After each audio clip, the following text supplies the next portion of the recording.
Ryan from Fowler Photography, and in this video we're going to be putting the IBIS from the Fujifilm X-T4 to the test on this light plane, which should make for some pretty fantastic footage and a great test to show you just a bit about what the X-T4 is capable of.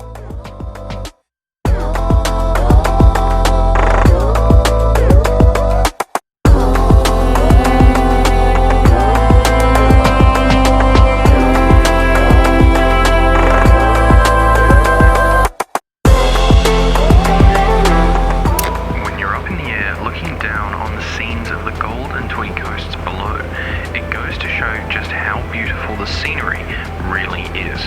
There are kilometers of spectacular lakes, rivers, streams, and of course the Pacific Ocean. There was quite a bit of turbulence, but having the IBIS and lens stability certainly helped to keep the shots very stable in such a small working space.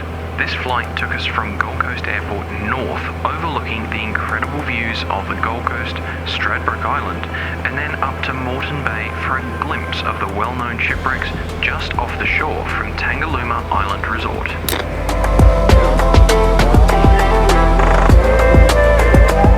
And as we head back home past the mesmerizing blue waters, it's time to head over to the studio for my final thoughts on the Fujifilm X-T4.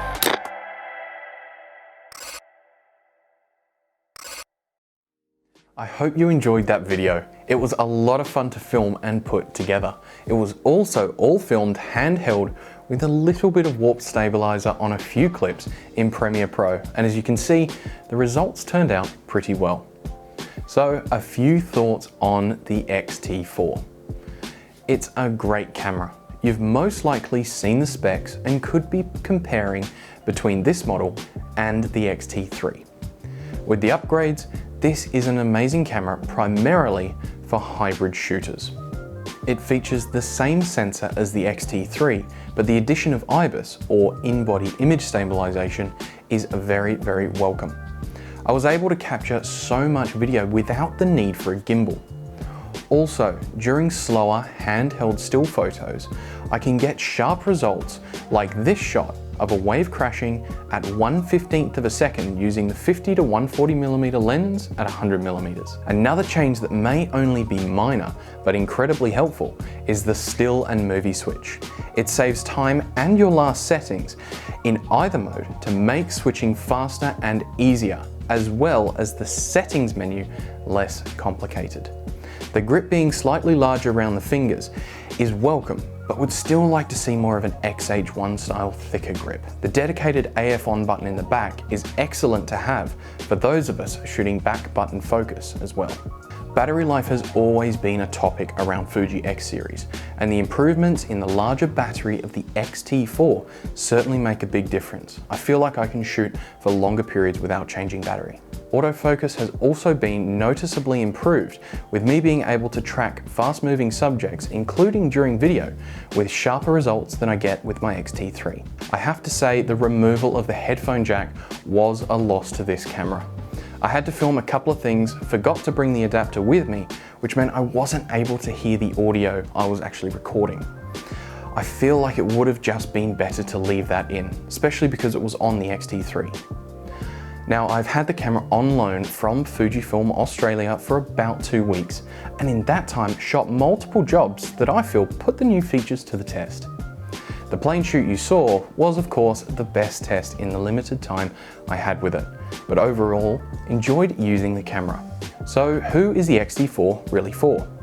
I feel like those of us who do a combination of still photography and video will be getting the most benefit from this system.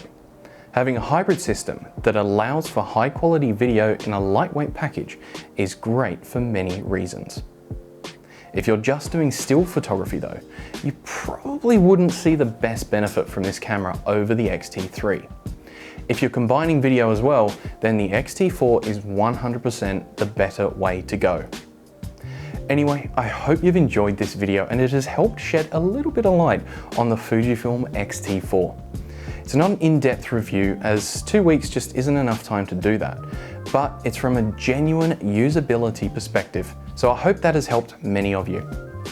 Now, there are links to everything down below, including where I get my music for these videos from. If you did enjoy this video, then please hit that like button and leave me a comment down below.